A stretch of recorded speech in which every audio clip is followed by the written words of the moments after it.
or white fluffy stuff in his lung, really. Okay. That might be nothing at all. He's a smoker, so that might be long-standing. Okay. Or it might be because he's got some acute asthma. Yep. But because it's not normal, he's inhaled smoke, he's got asthma, he should probably stay for 24 hours. Our main concern is that his asthma could get worse overnight because he's had this inhalation of something really irritating. Okay. And it doesn't sound like he has well-managed asthma anyway.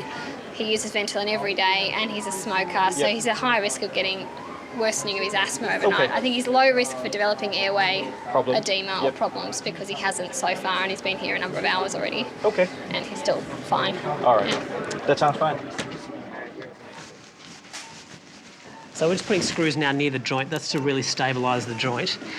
We don't need to actually put screws near the fracture site itself. By keeping the fracture site closed without having to make incisions across it, all the cells that are in the area haven't been disrupted, so it actually increases the chance of the fracture healing.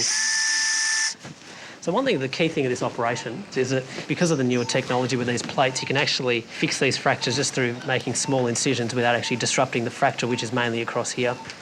Okay, so you can see on the x-rays that we've got here that the joint itself is actually perfect. This part is really not critical to his outcome because as long as the bones are lined perfectly and the joint itself is perfect, that's what will determine how well he does.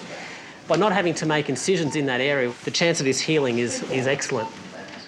You can see when we move the ankle up and down, the fracture itself's not moving, which means it's nice and stable, so we can actually probably get Llewelyn moving quite quickly, which certainly improves his outcome down the track.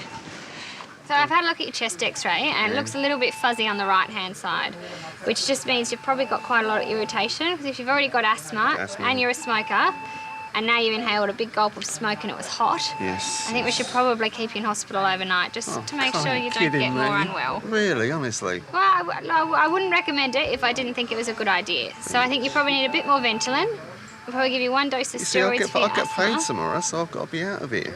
You'll still get paid tomorrow if you're in here. Yeah, but I've got my bank cards at home. You'll probably be able to go home tomorrow. But if we send you home and you come back in with a severe asthma attack at 2 a.m. in the morning, you'll be here for a lot longer than a night. If I've got a Ventolin, that won't happen. Well, it might happen because you've got smoke in your lungs. It's impossible if I've got a Ventolin. Well, it's not impossible if you've got Yes, Ventolin. it is. Okay. Believe I'm me, not if going to I argue relieve with you. it would... I'm sorry, That's darling. my I'm recommendation. So sorry. So if you want to take that, that's what I think we should do. I've spoken to the specialists who are involved in what did he say? burn. What did he say? They think you should stay overnight as well. So that's what we think. And then if you're fine tomorrow, you can probably go home in the morning. So I better stay then, But we can help you get home tomorrow. Thank you. That's okay. Yeah, that's what I need. That's what I need. You see, I need to go.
Hi. Good morning, Doctor. Hi everyone.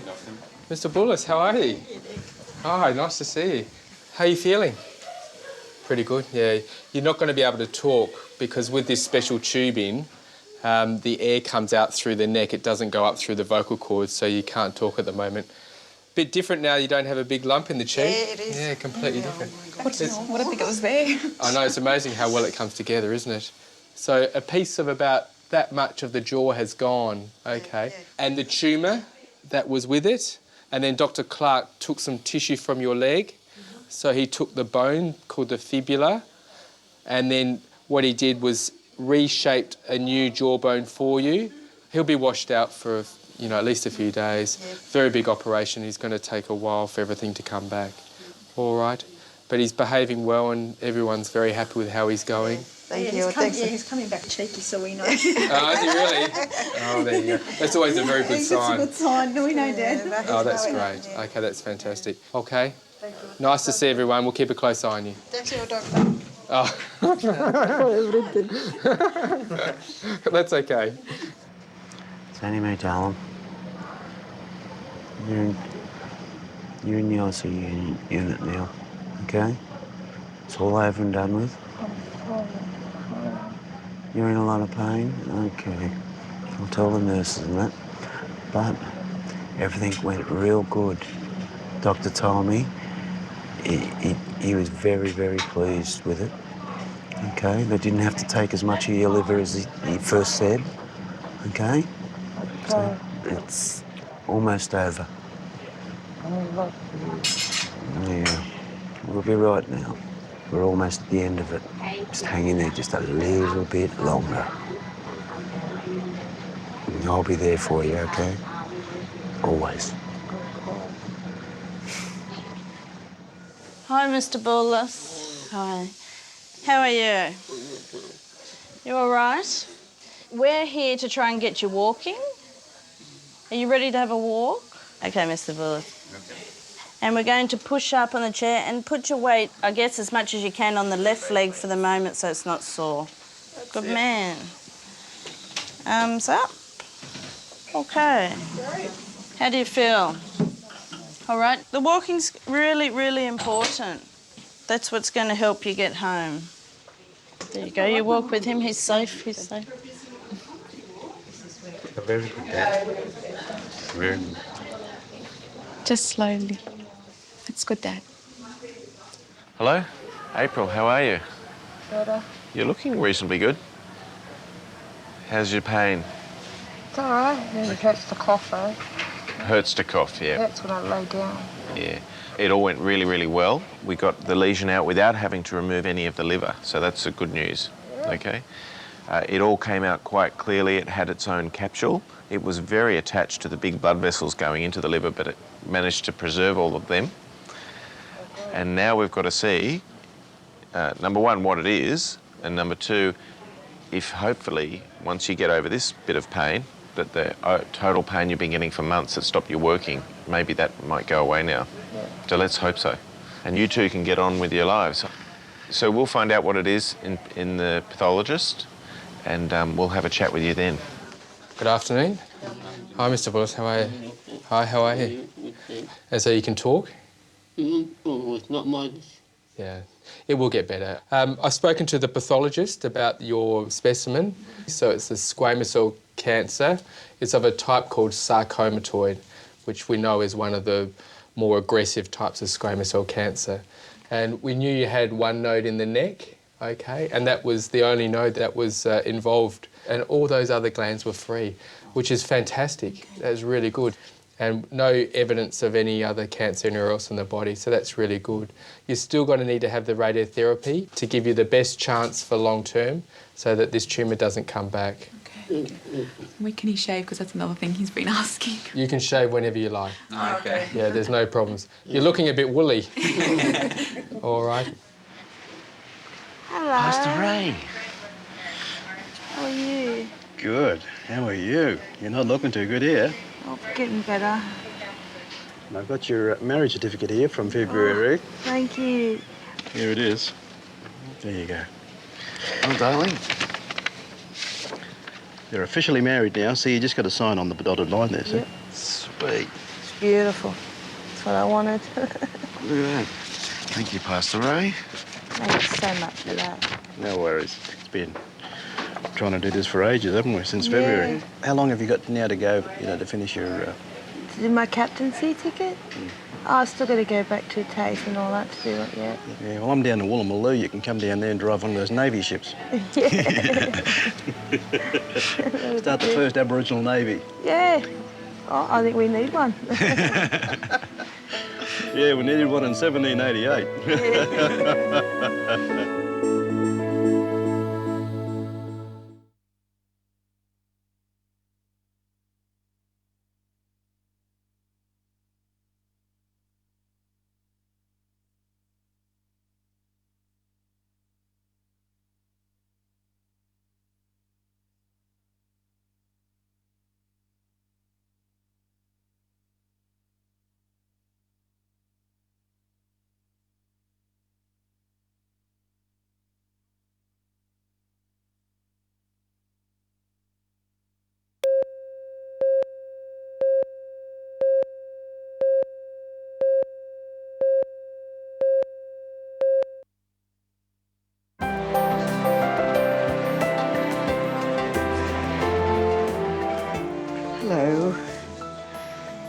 feeling?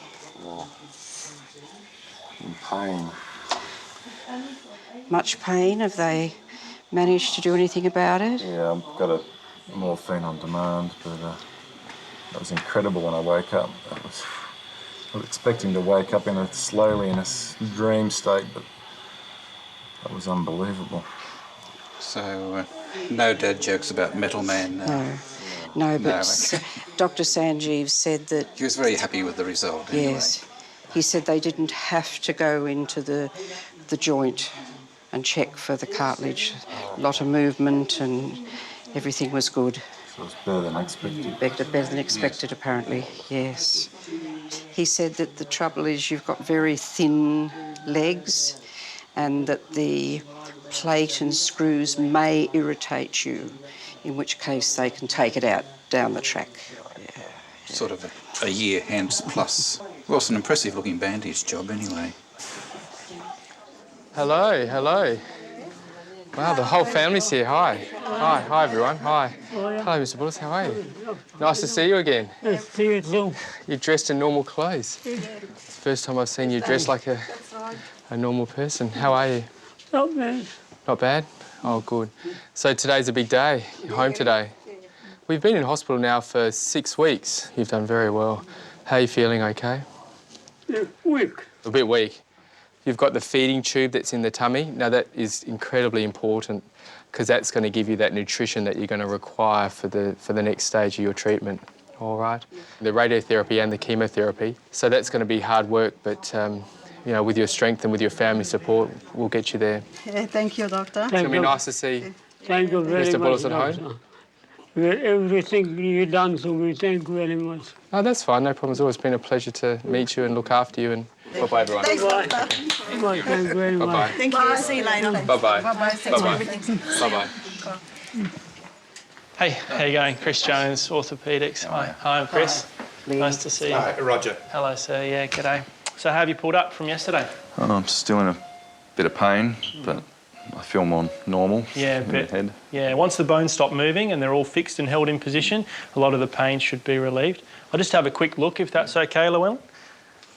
So can you wiggle your toes for me? And do you have any pain when you move your toes? Not on the toes, no. That's great, okay. And I'll just touch there. Can you feel me touching you there? I can. It's a little bit altered, but... Sure, okay. And can you... that's just swelling, is it? Or... Yeah, can you feel me touching you there? I can, yeah. Okay, so home probably tomorrow morning, and then things to look out for when you get home are swelling inside the leg. If the toes start to feel funny, change colour, or you lose any sensation in them, then don't muck around, just give us a call. Yeah, come I'll let you know straight back straight to the away. hospital, yeah, straight back to the emergency room. This will do really well, you'll have a good result. There's, and here's the girlfriend. Thanks for coming. Good to see you. See you later, guys. Thank you so much. Okay, bye-bye, doctor. Right. Thank you. Welcome, April and Glenn. How are you getting on? Oh, a little sore. Yeah, it's actually pretty soon after the operation. Yeah. We only just got the pathology back, and the good news, it's not a cancer. Oh, okay? great. That's a big relief. Yes, it is. It's a big relief. It was very difficult to predict beforehand because there's only very few of these reported lesions in the liver in the world, which was a growth in a nerve sheath. It's called a schwannoma. Oh. Okay? And because it involves nerves and it pushes and expands on the capsule, people who have this often present with pain. Oh. So it's a little while before you'll get back to work. Obviously, your job is reasonably physical. Yeah. And you have to lift the... Do a lot of... What do you call them? The rubber tie... Fenders, they're called, yeah. Yeah, but I don't want you holding off a 44-tonne boat. No, I'm having a hard time picking up a jug full of water. So. Yeah, that's right. That's right. Yeah. Well, obviously a little bit of time before you can get on and enjoy your lives together, but hopefully not too long. Look, just having a home for the first night, after so many nights of worrying about her and everything, was great. I didn't care about getting up and down during the night and the lack of sleep. I knew she was home. Yeah. So, Llewelyn, 6 weeks now, how have things been going? Yeah, it's been good. Yeah? Now, yeah, it's just frustrating to get the boot off. Much in the way of pain? Not any longer, really. There's the x-rays of your ankle, everything looks quite good. So this is where the fracture is here, and this is where we've slid the plate up on the inside of your ankle. Got 3 screws holding it at the top and several screws down the bottom. The critical thing here is the ankle joint, and the ankle joint actually looks perfect, so I couldn't be happier from that point of view. So as far as walking goes and getting so that gradually full weight bearing. Yeah, over the next 6 weeks, I want you to start walking more and more each week. For the first 2 weeks, I want you to start just getting some confidence with putting your foot to the ground, taking a little bit of your weight, and then each week after that, putting more and more weight on. So by 3 months following the operation, you should be able to walk reasonably comfortably. Okay, great. Well, all the best. Thank you very much. Please let me know if we can help you again. I'm sure you'll do well. I'm sure I'll see you again. Okay, all the best. Llewelyn's back on the job after recovering from his injuries. April and Glenn are looking forward to a happy and healthy life together. Pull the boat in front of that bow would be a great spot to put a chair and... Yeah, sunbake, everything. Yeah. There's enough room. Yep. Brian was allowed home after spending a night in hospital. And Boulos recovered from his operation and spent some valuable time with his family. We are sad to report, though, that further treatment did not control his cancer, and just 2 months after leaving RPA, he passed away. Next week... They do kidney transplants in Fiji. Okay. 19-year-old Malisi faces a lifetime on dialysis. There's a limit to how long we can keep you going. Now her big brother hopes to change all that. If I needed a heart, he'd give me his heart. It's like being tapped on the shoulder instead of hit over the head with a piece of 4x2. Terry gets the biggest wake-up call of his life. I intend to change my ways. I've got too much to live for. And... It's not scary. Remember we had the other one? But I just feel scared. You feel scared? A little. Frizant bravely overcomes his fears.